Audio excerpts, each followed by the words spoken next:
ರಾಜ್ಯದಲ್ಲಿ ಸರ್ಕಾರಿ ಹಾಸ್ಟೆಲ್ಗಳಲ್ಲಿ ದುಡಿತಿರುವ ಹೊರಗುತ್ತಿಗೆ ನೌಕರರು ಸುಮಾರು 25,000ಕ್ಕಿಂತ ಹೆಚ್ಚಿನ ಜನ ಇವತ್ತು ಅಲ್ಲಿ ದುಡಿತಾ ಇದ್ದಾರೆ.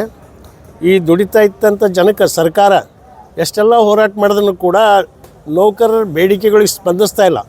ಹೊರಗುತ್ತಿಗೆ ನೌಕರರಂದರೆ ಮನುಷ್ಯರ ಹಾರ ಇಲ್ಲ ಅನ್ನೋ ಕೂಡ ಸರ್ಕಾರಕ್ಕೆ ಮಾನವತೆ ಇಲ್ಲ. ಇವತ್ತು ಹೋದ ವರ್ಷ ನಮ್ಮದು ಸ್ಯಾಲ್ರಿ ಟೇಕ್ ಹೋಮ್ ಸ್ಯಾಲ್ರಿ ಜಿಲ್ಲಾ ಕೇಂದ್ರದಲ್ಲಿದ್ದವರಿಗೆ ರಾಜ್ಯ ಕೇಂದ್ರದಲ್ಲಿದ್ದವರಿಗೆ 16,600 ರೂಪಾಯಿ ಟೇಕ್ ಹೋಮ್ ಸ್ಯಾಲ್ರಿ ಇತ್ತು. ಅದು ಸ್ಯಾಲ್ರಿ ಈ ವರ್ಷ 14,600 ಮಾಡ್ಯಾರ.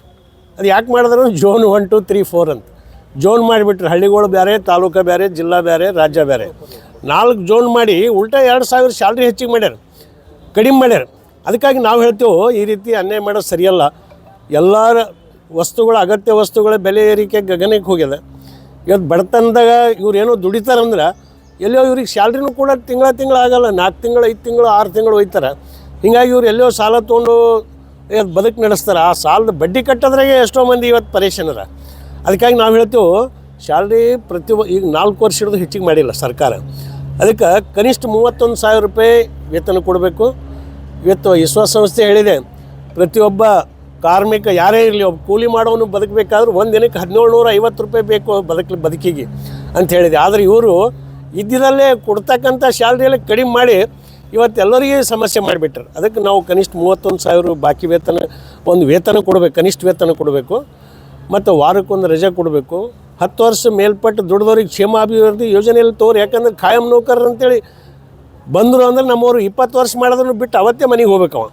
ಆ ರೀತಿ ಇರಬಾರ್ದು. ಖಾಯಂ ನೌಕರ ಸ್ಥಳದಲ್ಲೇ ಖಾಯಂ ನೌಕರರ ವರ್ಗಾವಣೆ ಆಗಲಿ. ಅವರಿಗೆ ಕನಿಷ್ಠ ವಾರಕ್ಕೊಂದು ರಜೆ ತಪ್ಪಲಾರದೆ ಕೊಡ್ರಿ. ಇವತ್ತು ಕೆಲಸದ ಹೊರಗೆ ಸಿಬ್ಬಂದಿ ಕಡಿತ ಮಾಡ್ಯಾರ. ಸಿಬ್ಬಂದಿ ಈ ಹಾಸ್ಟೆಲ್ ಹುಟ್ಟಿದ ಮ್ಯಾಕೆ 40 ವರ್ಷ ಹಿಡಿದು 5 ಜನ ಅಡುಗೆ ಸಿಬ್ಬಂದಿ ಇರ್ತೀರಿ 100 ಮಕ್ಕಳಿಗೆ. ಇವತ್ತು 4 ಜನ ಮಾಡ್ಯಾರ. ಹೀಗಾಗಿ ಕೆಲಸದ ಹೊರ ಹೆಚ್ಚಾಗಿ ನಮ್ಮ ಹೊರಗುತ್ತಿಗೆ ನೌಕರರು ಇವತ್ತು ಅನಾರೋಗ್ಯದಿಂದ ಬಳಲಿ ಆಸ್ಪತ್ರೆಗೆ ಅಡ್ಮಿಟ್ ಆದ್ರೂ ಕೂಡ ಈ ಸರ್ಕಾರಕ್ಕೆ ಕರುಣೆ ಬರ್ತಾಯಿಲ್ಲ.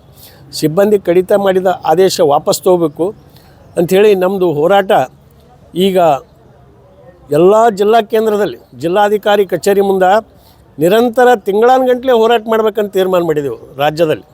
ಅದಕ್ಕಾಗಿ ನಮ್ಮ ಗುಲ್ಬರ್ಗ ಜಿಲ್ಲೆಯಲ್ಲಿ ಕೂಡ ಇದೇ 20ನೇ ತಾರೀಕು ಮುಂಜಾನೆ 11 ಗಂಟೆಗೆ ಜಿಲ್ಲಾಧಿಕಾರಿ ಕಚೇರಿ ಹತ್ರ ನಮ್ಮ ಹೊರಗುತ್ತಿಗೆ ನೌಕರ ಧರಣಿ ಪ್ರಾರಂಭ ಆಗ್ತದೆ. ದಿನನಿತ್ಯ ಒಂದು ತಾಲೂಕಿದವರು ಆ ಹೋರಾಟದಲ್ಲಿ ಭಾಗವಹಿಸ್ತಿರ್ತಾರೆ.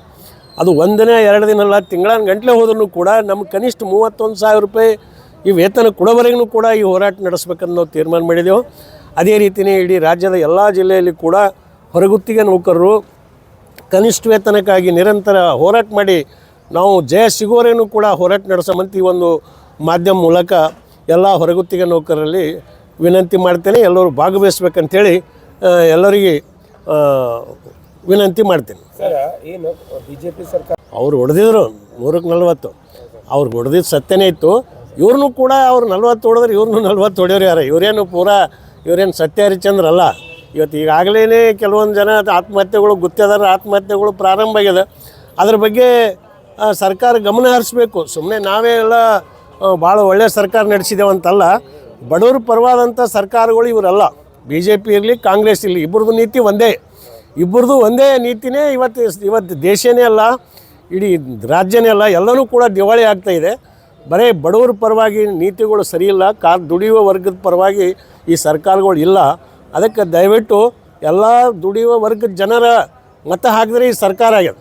ಯಾರೋ 4 ಮಂದಿ ಅಂಬಾನಿ ಔದಾನಿ ಓಟ್ ಹಾಕಿರಿ, ಇವ್ರು ಏನು ಗೆದ್ದಿಲ್ಲ. ದಯವಿಟ್ಟು ಇವತ್ತು ಜಿಲ್ಲಾಡಳಿತ ನಮ್ಮ ಮಂತ್ರಿಗಳನ್ನೂ ಕೂಡ ಬಡವ್ರ ಬಗ್ಗೆ ಎಷ್ಟೆಲ್ಲ ಕಾರ್ಮಿಕರು ಇವತ್ತು ಕಾರ್ಪೊರೇಷನ್ ಲೇಬರ್ ಇರ್ಬೋದು, ಆಸ್ಪತ್ರೆದಿರ್ಬೋದು, ಹಾಸ್ಟೆಲ್ದಿರ್ಬೋದು, ಹಲವಾರು ಕಾರ್ಮಿಕರು ಹೋರಾಟ ಮಾಡಿದ್ರೆ ಇವ್ರ ಕಡೆ ನೋಡಲೇ ಇವ್ರು ದೊಡ್ಡ ಮಂದಿ ಮಾಡಿದ್ರೆ ಈ ಜಿಲ್ಲಾಡಳಿತ ದೊಡ್ಡ ಮಂದಿ ಶ್ರೀಮಂತರ ಪರವಾದಂಥ ಸರ್ಕಾರಗಳು ಅಂತೇಳಿ ಈ ನೀತಿ ಸರಿಯಲ್ಲ.